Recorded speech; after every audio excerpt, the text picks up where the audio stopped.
ನಮಸ್ತೆ ಸ್ನೇಹಿತರೆ, ನಾನು ನಿಮ್ಮ ಸಿಂಪಲ್ ಶಿವು ಮಾತಾಡ್ತಾ ಇರೋದು.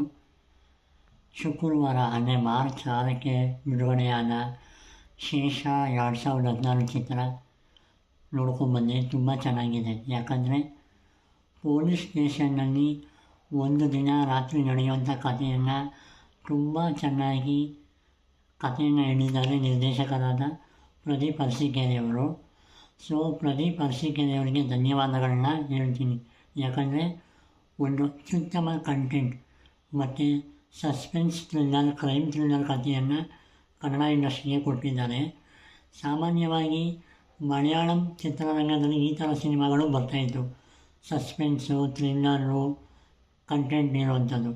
ಈಗ ಕನ್ನಡ ಇಂಡಸ್ಟ್ರಿಗೆ ಒಂದು ಉತ್ತಮ ರೀತಿಯ ಮತ್ತು ಹೊಸ ಪ್ರಯತ್ನವನ್ನು ಮಾಡಿದ್ದಾರೆ ನಿರ್ದೇಶಕ ಪ್ರದೀಪ್ ಅರಸೀಕೆರೆಯವರು. ಮತ್ತು ನಾಗೇಂದ್ರ ಅರಸ್ ಅವರು ಮತ್ತು ಇನ್ನೂ ದೇವರಾಜ್ ಸರ್ ಅವರು, ಹೀಗೆ ಅನೇಕ ತಾರಾಗಣದಲ್ಲಿ ಈ ಚಿತ್ರ ಬಂದಿದೆ. ನನಗಂತೂ ಈ ಚಿತ್ರ ತುಂಬ ಇಷ್ಟ ಆಯಿತು. ಯಾಕಂದರೆ ಟ್ವಿಸ್ಟ್ ಮೇಲೆ ಟ್ವಿಸ್ಟ್ ಇದೆ ಮತ್ತು ಯಾವುದೇ ಕಾರಣಕ್ಕೂ ಎಲ್ಲೂ ಕೂಡ ಬೇಜಾರಾಗಲ್ಲ. ಆ ಥರ ಕೂಡ ಈ ಸಿನಿಮಾವನ್ನು ಕತೆ ತುಂಬ ಚೆನ್ನಾಗಿ ಬಂದಿದೆ. ಸೊ ದಯವಿಟ್ಟು ಇನ್ನೂ ಯಾರು ನೋಡಿಲ್ಲ ಈ ಸಿನಿಮಾವನ್ನು ನೋಡಿ.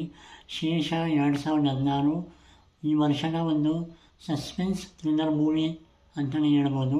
ಮತ್ತು ಈ ಚಿತ್ರದಲ್ಲಿ ಪೊಲೀಸ್ ಪಾತ್ರದಲ್ಲಿ ನಮ್ಮ ಬ್ರದರ್ ಭೈರವ ಅವರು ಆ್ಯಕ್ಟ್ ಮಾಡಿದ್ದಾರೆ. ಭೈರವ ಅವರು ತುಮಕೂರು ಜಿಲ್ಲೆಯ ಶಿರಾದ ಹಳ್ಳಿ ಹುಡುಗ, ಹಾಗಾಗಿ ಅವ್ರಿಗೂ ಒಳ್ಳೆಯದಾಗಲಿ.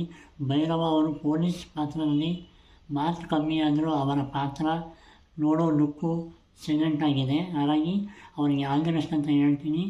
ಇದೇ ರೀತಿಯ ಸಿನಿಮಾಗಳು ಕನ್ನಡ ಇಂಡಸ್ಟ್ರಿಯಲ್ಲಿ ಬರಲಿ ಅಂತ ಹೇಳ್ತಾ ನನ್ನ ಮಾತನ್ನು ಮುಗಿಸ್ತಾ ಇದ್ದೀನಿ. ಜೈ ಹಿಂದ್, ಜೈ ಕರ್ನಾಟಕ ಮಾತೆ.